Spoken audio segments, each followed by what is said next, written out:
Hello friends, Guruvayur അമ്പലനടയിൽ എന്ന cinema കണ്ടു. Cinema എനിക്ക് ഇഷ്ടപ്പെട്ടു.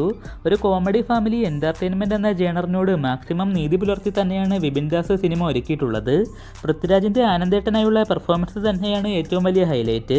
പുള്ളി വൃത്തിക്ക് കറക്റ്റ് മീറ്ററിൽ തന്നെ കഥാപാത്രം ചെയ്ത് വെച്ചിട്ടുമുണ്ട്. ബേസിൽ ജോസഫും കിട്ടിയ റോൾ ഗംഭീരമാക്കി. ഇവർ തമ്മിലുള്ള കോമ്പിനേഷൻ സീനൊക്കെ കണ്ടിരിക്കാൻ തന്നെ ഒരു പ്രത്യേക രസമായിരുന്നു. അനശ്വര, നിഖില വിമൽ, ജഗദീഷ് അങ്ങനെ സിനിമയിലുള്ള എല്ലാവരും നല്ല പെർഫോമൻസ് ആയിരുന്നു. സിനിമയ്ക്ക് ചേർന്ന് നിൽക്കുന്ന മ്യൂസിക്കും അതിൻ്റെ പ്ലേസ്മെൻറ്റും എടുത്ത് പറയാതിരിക്കാൻ പറ്റില്ല. വിഷ്വൽ വൈസ് മേക്കിംഗ് ക്വാളിറ്റിയും കിടുവായിരുന്നു. 2 മണിക്കൂർ 15 മിനിറ്റ് മാത്രം ഡ്യൂറേഷൻ ഉള്ളതിനാൽ എവിടെയും ലാഗോ മറ്റ് കാര്യങ്ങളോ ഒന്നും അനുഭവപ്പെട്ടില്ല. ഫസ്റ്റ് ഹാഫിൻ്റെ ആ ഫ്ലോ സെക്കൻഡ് ഹാഫിൽ ചിലയിടങ്ങളിൽ നഷ്ടപ്പെട്ടതായി തോന്നി. കഥാപാത്രങ്ങളുടെ ഇമോഷൻസും ചില ക്യാരക്ടേഴ്സിൻ്റെ എസ്റ്റാബ്ലിഷ്മെൻറ്റും കുറച്ചുകൂടി മികച്ചതാക്കാമായിരുന്നു എന്നത് ഒഴിച്ചു നിർത്തിയാൽ ഓവറോൾ ഒരു ഡീസൻറ്റ് കോമഡി ഫാമിലി സിനിമ തന്നെയാണിത്. മസ്റ്റ് വാച്ച് എന്നൊന്നും പറയുന്നില്ല, എങ്കിലും ഫാമിലിക്ക് ധൈര്യമായി ടിക്കറ്റ് എടുക്കാവുന്ന, അതായത് ആരെയും നിരാശരാക്കാത്ത ഒരു ഡീസൻറ്റ് പടമാണ് ഗുരുവായൂർ അമ്പലനടയിൽ.